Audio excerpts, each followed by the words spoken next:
Warning, censorship. Warning, censorship. Warning, censorship. Warning. Ezra Levant here. How you doing? It's April 12th. I'm back in Toronto in our headquarters. Over the weekend, I was with 16 of my colleagues at Rebel News. We went to Montreal. We went there to do journalism, and also we went there in support of our Montreal talent. He does some on-camera work. We typically call people on camera the talent. Yankee Pollock is his name. He also does work behind the scenes. Yankee has been targeted by Montreal police, and so we like to stand with our people. So Yankee's been covering the lockdown in Quebec, which includes a nighttime curfew, which is insane. And he goes out and the police harass him, and he's had thousands and thousands of dollars worth of tickets. So we sent a few reporters out to support him. Efron, Lincoln, Mocha, Sydney, David. And police started targeting them, including slamming handcuffs on our people, slamming our head of video. There's Efron up against the van. And then that weird underlying, are you guys Jews? Are you Jews? I don't know what Jews have to do with it. It feels, unless I'm misinterpreting it, it feels like it could be an anti-Semitic comment. And by the way, Efron is not Jewish, although I haven't checked. I just don't think he is. So, yeah, and how do you check? You know, you could get very technical. Drop them trow. But, you know, really, I'm just joking around. I'm having a little banter. Margaret and Justin are here. They're laughing. How do you check? I shouldn't laugh. This is actually not funny. I'm laughing as a stress relief because it was actually a terrible thing that happened. They were harassing Yankee. We didn't like it. So we sent Mocha, Efron, David, Sid to support. So then police harassed them, gave them tickets. You saw pushed Efron up against the van, handcuffed our people. So what do you do? When people push rebel journalists around, what do you do? Well, you don't accept it. So we brought 17 people to Montreal on the weekend. And the first thing when you're rolling with 17 people is, well, where are you going to stay? And I thought, well, let's just check Airbnb, because we'd sometimes use Airbnb to save money. But in this case, it wouldn't just be cheaper than getting 17 hotel rooms. It would be more private, and it could be like a, you know, self-contained thing. So we found a quirky little Airbnb houseboat that is permanently docked in the port of Montreal. So it's literally adjacent to the port. It's just sort of cool, and it's separate, and it's out of the way. We can have our privacy, and it was comparable in price to a modest hotel downtown. So I thought, well, that'll be fun. And I mention this because it's relevant. That Airbnb that we booked had a capacity of 21 people. We had 17. We registered with the Airbnb, which is totally legal. I'm just telling you these things because it's relevant. So we had 17 people staying in a mini hotel that had a capacity for 21. This is not an underground thing. This is not a private thing. This isn't some down low thing. This is all registered, kosher, above board, legal. And I tell you that because it's not an illegal gathering. It's not an illegal hotel. It's not, you know, it was compliant. Because we know we have to be compliant in everything we do because our enemies hunt us. So we go out on Friday night and we do journalism with Yankee. It's great. Come back to the Airbnb. Go to bed, get up Saturday morning. We send out for breakfast, DoorDash. Some breakfast arrives, we got some more on the way, 17 hungry people. Some of our people are still in bed in their rooms. Some are in the middle deck, some are on the upper deck. Just normal, just having breakfast. It's like 10:30 in the morning. Suddenly, some cops come to the edge of the boat. They come to the gate. There's a gate, and then there's a little bridge, it's called, to the boat. And these cops try and come on the boat. And I say, whoa, whoa, whoa, whoa, whoa, whoa, whoa. You're not getting it. Imagine if a cop came to your hotel room at the Holiday Inn and said, let me in your room. You'd say, no, these are reporters. You can't search their quarters. You can't search their stuff. What are you doing? We've been literally just sitting here eating breakfast. What are you doing other than the obvious? They saw us out last night in force reporting on their police misconduct, as they had seen us for weeks reporting on their misconduct in the lockdowns. They know us. They know us by name. The police know Rebel News. They know Yankee by name. And they know some of our other reporters by name. They call us by name before we even introduce ourselves. So we're having breakfast, and these two cops want to come on the boat. But they're not with Rebel News. They're not paying guests. And frankly, they've been quite rude to our people. And anyone who knows Ezra Isaac Levant knows politeness is, cleanliness is next to godliness. You got to be polite.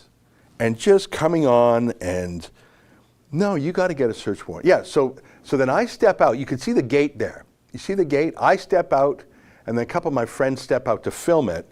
And now there's a whole swarm of cops, right? And there's David.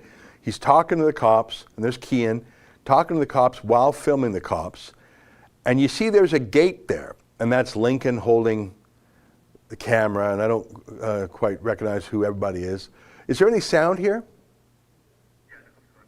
Okay, why don't we play the whole thing? I don't know what was being said there, but I'm curious, because as you can see, I was on the other side of the gate, because they weren't letting one of our people in who had some of the breakfast. Why don't we play that with sound up? Let's take a listen.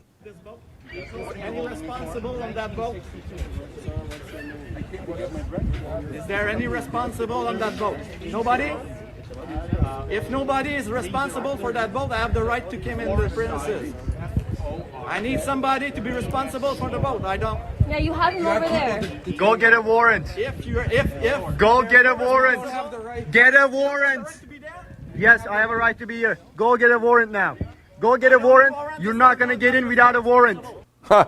Isn't that interesting? And you could see I was outside and the gate was closed, so I heard Mocha's voice, and you saw Lincoln there, and that was Jessica, one of our alumna, who was there too.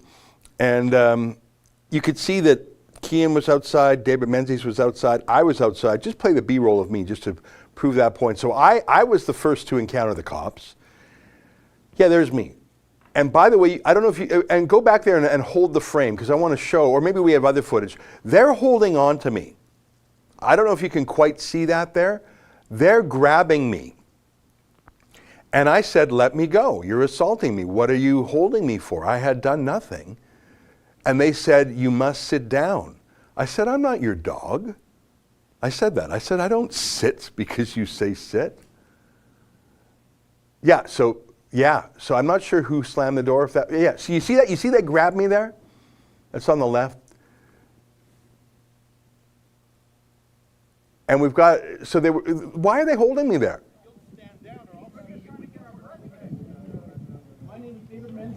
Now I know the rule of thumb, don't fight with cops. So I wasn't going to try and, first of all, I'm not strong enough to take on those cops. And second of all, never take on a cop because they've got guns and they'll shoot you. Oh, and they were asking me, and you see there's one of our team with breakfast. We had some breakfast on the boat and they wouldn't let her on the boat. And that became a 10-hour standoff. We wouldn't let them on the boat without a search warrant. They couldn't find a judge to give them a search warrant. So they turned, you see how many bikes there? And then they had the police cars and then police trucks. I think they had 50 police in this raid. But we just kept saying, get a warrant. Like, look at all the cops there. Like, let's count them. 1, 2, 3, 4. I can't even count because they're not all. I assure you that throughout the day, the course of the 10-hour siege, there were 50 cops for sure. And cops kept coming and going, different cops, different. It was quite strange. And okay, so what did they accuse us of? You must be thinking we did something terrible. You can see it was about 10:30 a.m. or whatever time it was, so that we didn't have a late night party that was disturbing the neighbors. That wasn't what was going on. We didn't have any strangers on the boat, and even if we did, that would be all right. There was just the 17 of us registered guests. I think they changed what they accused us of throughout the day. I don't know in the end what it finally was, but I read in La Presse today that they accused us of an illegal gathering. But it wasn't a gathering, that's a hotel. Now it's a unusual hotel, it's a houseboat, but it's registered with the Port of Montreal. It's registered with Airbnb, it pays taxes, it's extremely compliant.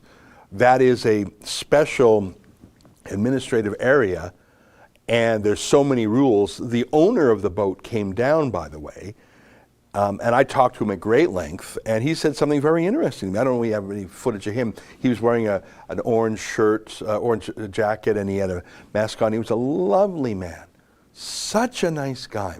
And he starts getting these phone calls that there's like this massive police operation against his houseboat. So he comes down. He's thinking, what, did the Hells Angels book my place? No, it's just us. And I talked to him and I said, no, we were just having breakfast. We were about to go out. It's the 17 of us that we registered with you.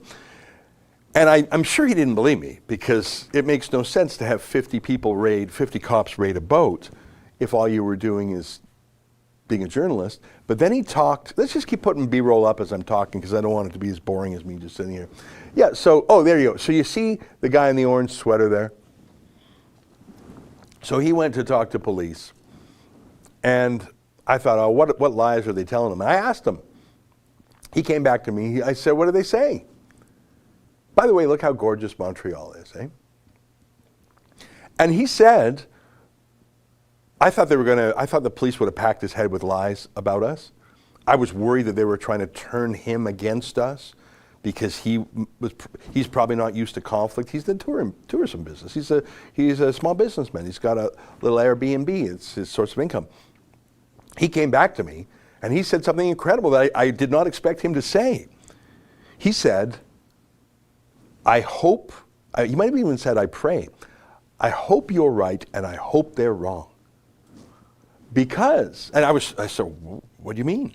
He said, because if they're right and they can ban an Airbnb for being an illegal gathering, then I'm out of business. I can't have an Airbnb, because if they deem a hotel, that's what an Airbnb is. The B&B stands for bed and breakfast. I can assure you that the boat it had 11 different rooms, each with their own key. It was like a mini hotel. The reason we did it is because when you have 17 people traveling, it was cheaper and more fun to be together and more private. In retrospect, I wonder if police would have tried to raid our rooms if it was in like a Holiday Inn. Maybe. I was glad that I was there when they tried to come aboard. But show that again. Are there other images of the police? I'm not going to say, they didn't beat me up. They didn't punch me. There was one cop that tried to trip me, and he sort of poked me a bit, like pinched me, but it didn't really hurt. It was more shocking that the cops would, yeah. And so you see they grabbed me there, and later they marched me away, and the cops have this move. I saw them try it on Efron once. They walk you and they step on your foot while you're walking to try and make you trip. Oh, you stumbled. And you could see, this is a little bit later, this is a great one, you could see that people were gathering. They had driven us up the ramp by here. Do you see how many cops are there now? Just madness. And look and there's Lincoln, and look on the right, a massive crowd had gathered, and every single one of them, these are just Montrealers down at the old port, every single one, these are just strangers filming. One person said, Are they making a movie here? Someone actually thought they were making a movie because they thought, what are 50 police here for? It was such a spectacle. I got it. And you can see the police cars down there on the left. So they marched us up. Do we have any footage of when the police were using their bikes as a weapon? Because that was quite something. They're on their bikes and then they slam the bikes at your feet. The police do such dirty moves. I think the grossest, and I've seen Toronto police do this and Montreal police do this, is they walk you and they step on your foot hard so that you'll trip. And they pinch you, and they're smart enough to do it beneath the field of view of your handheld camera. It's a dirty move by dirty cops. And they did that to me. And again, it didn't like really hurt. I mean, it was slightly painful just while they did it. It's not the kind of pain that, like if you get punched hard, that pain lingers after the punch. In this case, they sort of pinched me and stepped on my toe. It didn't particularly hurt. It's just that it was an assault. And the stomping on the foot thing was an attempt to make me trip. And who knows, if you trip and fall, maybe you hurt your head or something. It was a concrete floor. So, and the whole time I'm thinking, why? Because I'm not going to let you on the boat? Get a warrant. What do you even are accusing us of doing? It's so obvious what they're accusing us of doing. Journalism. I want to say one more thing about the houseboat owner. It's a houseboat, but it's permanently docked there. So it's just sort of like a cool way of staying in Montreal if you want privacy. And if you've got a team of 17 people, instead of staying in a hotel, which is like a hassle and not private, just stay together. I thought it was cool. And it's about the same price. Yeah, oh yeah, see, you see they started marching, I think. Yeah, you see they're starting to push. You see yeah, this is key footage. So you see all the police cars, and now they're about to use their bikes as weapons. You see they're pushing, and you're going to see on the left-hand side there, and I'm giving some cops some what for. Actually, there was a fat cop there, and I went up to him and I said, "You give me hope, fatty, because if you can be a cop, so can I." I found him very you see that? Look what that cop's doing. You see that? You see that? Look at that. Look at that. Turn up the volume. Turn up the volume.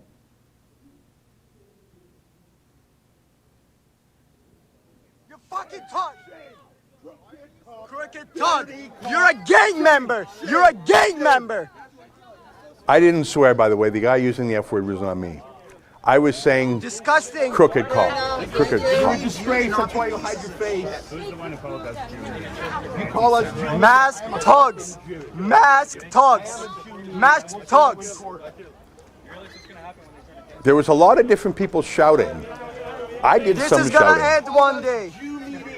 These crooked bigots, when they came to our Yeah, I'm pointing out they called us Jew media. So I called them bigots. Cowards! Look at these mobsters here! Look at the crowd that had gathered. Good job, brother. Watch y'all the time. Look at them push that girl. You're holding my car. That's Jessica. Stop assaulting her. Brave Stop cops assaulting pushing her. a woman. You criminal. You thug. You gang member. I think that may have been Mocha. Look at these mobsters! Who do you represent? All the way to Toronto? What are you doing? Hey, don't touch her! Don't touch her! There's Yankee Look on the at left, him. Look at him. always trying to keep the peace. Blessed are the See peacemakers. his name. See his face. He has no problem touching a female, pushing us. Criminal. Thug. Thank you for showing that. So you see basically what happens. First they wanted on the boat. I said no. Then they wouldn't let me get back on the boat. And then they called the whole thing a crime scene and then pushed us off. And you could see it was quite a spectacle. There were hundreds of people who had gathered. Many of them were shouting at the police. In fact, I said to one of the police, I said, there's some things that these hecklers are saying about you that even I won't say. I think I swore once, and that's not my style. My style is to swear a lot.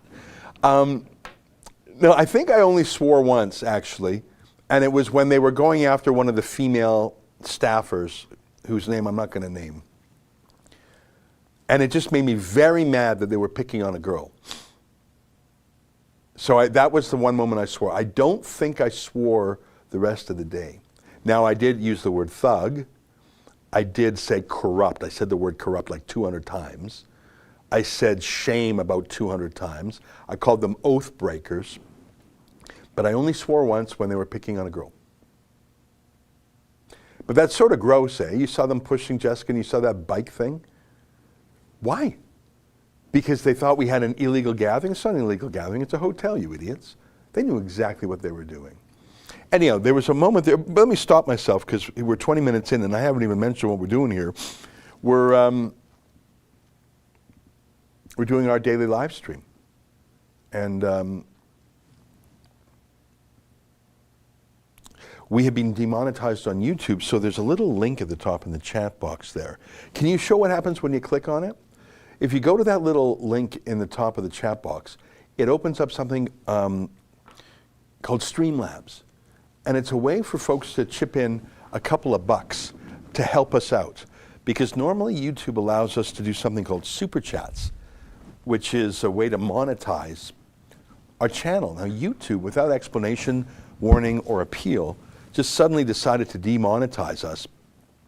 And that cost us about 400 grand a year. Now I don't know if they did that on their own, or frankly if the police asked them to do it. Go to, you just go to the Streamlabs button there. You open up the page. You give yourself a screen name, and it has to be one word. You can't use more than two words, more than one word. Choose the dollar amount, and then type a message, and then enter your credit card info. And the reason we ask for this is because one of the ways we stay independent is these super chats, or now we call them rebel chats. So thank you for letting me put that little ad in the middle of this show. But I think it's suspicious that YouTube demonetized us right as we were shining a light of scrutiny on Canada's police forces. So we used to make 400 grand a year from YouTube. That was cut off. So if you can help us out by going to that Streamlabs link, there is another way to do it. We have a page that we're going to put all this stuff on called lockdownreports.com. Can you go there just for 1 second? So Lockdown Reports, we're trying to get 3,000 donors to help pay for this. And there are some legal bills that will be incoming.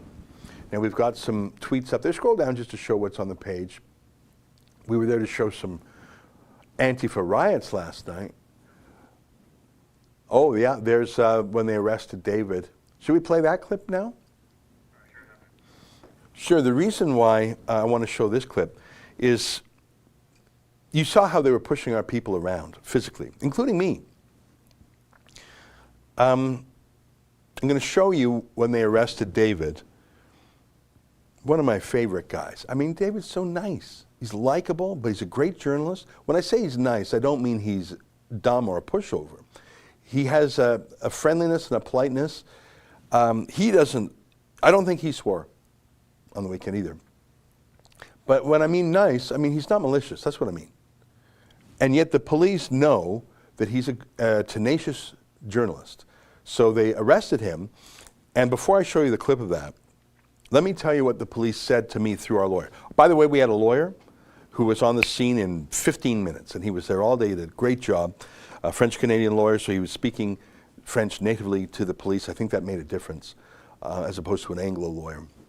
It was great that we had a French-speaking lawyer. So through the lawyer, the cop said to me, this is what they said: "We will keep David in jail as long as you don't let us on the boat. If you want David out of jail, let us on the boat." Without a warrant, I'm saying. Can you believe that? So they try and storm our boat around 10, 11 a.m., whatever. I don't know the exact time. I say, get a warrant. They start pushing me and our people around, start banning our people from getting on our own boat. Then they start pushing us away. They arrest David. We'll show that clip in a second. And I say get a warrant, because I know a little bit about the law. So they try and get a warrant. And 1 hour turns into 2, turns into 3, turns into 4, turns into 5 hours, turns into 6 hours, and they don't have a warrant. Now, maybe they're not trying. Maybe they're just all enjoying getting overtime on a weekend on a sunny day, harassing Rebel News. That's quite possible they didn't even try. But they sure had a lot of manpower on it. I think I heard conflicting things, and we'll find out in the course of time. My final understanding, so one theory is they didn't actually try and get a warrant. Another theory, and this is my theory, is maybe they couldn't find a judge on a weekend who would give them the time of day, although you can do applications for warrants over the phone or over Zoom. I think, and I think this is what our lawyer told me. I'm going to have to double check. So many different people were saying, I mean, you're in the fog of war, right? What's going on? They could not get a judge who would say yes. I'm told they shopped it around and no judge would say yes. So here they are, they want to get on our boat just to, I don't even exactly know what. At one point they told our lawyers, we just want to check there's no one else on the boat. Well, first of all, that's none of your damn business. By the way, there wasn't anyone else on the boat. It was just the 7. Who do they think was on the boat? You know, this isn't Roxham Road. We're not smuggling anyone in. By the way, if I haven't made it clear, the boat is permanently anchored there. I mean, it probably still goes, but if it had to, but the boat doesn't move. Like if you think we were like sailing around, no, it's a houseboat that's just there all the time. So what do they think? We were like smuggling something in from the Bahamas or I don't know, from Panama? So like, who did they think they were looking for? They never said. I think they have some theory that we were breaking the laws against illegal gatherings. It wasn't a gathering, it was an Airbnb. They said, we will release David from jail if you let us on the boat. Well, hang on, how are those two things related? Are you literally treating him like a hostage? Did you arrest him just to put pressure on us to get a warrantless and illegal search and seizure of our stuff? You saw that cop saying, who is responsible for this boat? Tell me who's responsible for this boat or I can come in. Did you see that? Remember that cop said that? I had just told him I was responsible for the boat. I had given them my name. Do you have the clip I tweeted of me giving my name? So you see how he was lying? Like I had identified, I was the very first point of contact they had with the boat. I said, I'm the tenant, I'm telling you get a search warrant, go to hell. And then I gave them my name and my spelling and I gave them my address. And then he came to the boat and lied, that wicked, deceiving liar. Did you hear him say to the other youngsters, if no one's responsible, are you responsible? It was like he was using tricky language. I can come on the boat. Now, our team knows enough to say get a warrant. But do you see that little lying trick? And the reason I say that is, and we'll show that in a second, is there was no way I was going to cut a deal with these crooked cops because they were lying in real time. Here's me just introducing myself to a cop. Take a listen. Sir, how do you spell it? E-Z-R-A.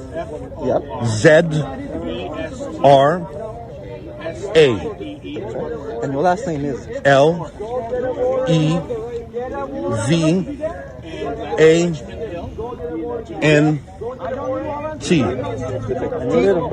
T? The last letter is a T? That's right.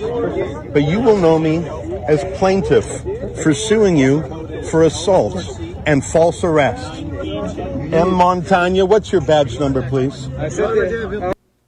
Yeah. So they wanted my name, I told them. And then I asked their name and they told me. And I said, fellas, you're wearing a mask now, but I'll see your face. I'll see you in court. We'll get to know each other pretty well, fellas.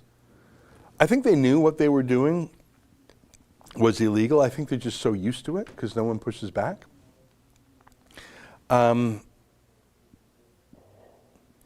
I think no one has ever stood up to them. No one has ever said, you're corrupt. We sure did, didn't we? So when they said they said we've got David as a hostage. If you want him back, let us on the boat. And again, they were liars. You saw they were wicked liars the whole way through. You can't trust a thing. But more to the point,